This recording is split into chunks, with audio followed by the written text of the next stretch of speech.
কুমিল্লার মুরাদনগরে কৃষক মাওলা সরকার হত্যা মামলার আসামিদের দ্রুত গ্রেফতারের দাবিতে মানববন্ধন করেছেন স্থানীয়রা।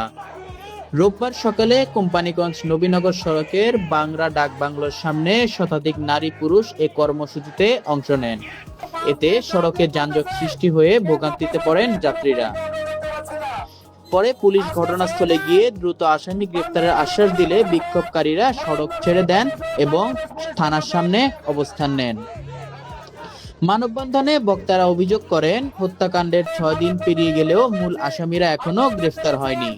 তারা দ্রুত গ্রেফতার ও দৃষ্টান্তমূলক শাস্তির দাবি জানান।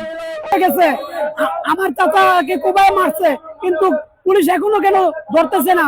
পুলিশ আমাদের এখানে যায় বলে তাদের গরু পাহারা দেওয়ার জন্য, আমাদের আসামি না ধরে তারা বলতেছে আমাদের গরু পাহারা দেওয়ার জন্য। উল্লেখ্য, গত মঙ্গলবার রাতে মহেশপুর গ্রামে কৃষক মাওলা সরকারকে কুপিয়ে হত্যা করা হয়। এই ঘটনায় 10 জনের নাম উল্লেখ সহ অজ্ঞাত আরো কয়েকজনকে আসামি করে থানায় মামলা দায়ের করা হয়েছে। পুলিশ জানিয়েছে, এজাহারভুক্ত একজনকে গ্রেফতার করা হয়েছে এবং অন্যদের ধরতে অভিযান চলমান রয়েছে।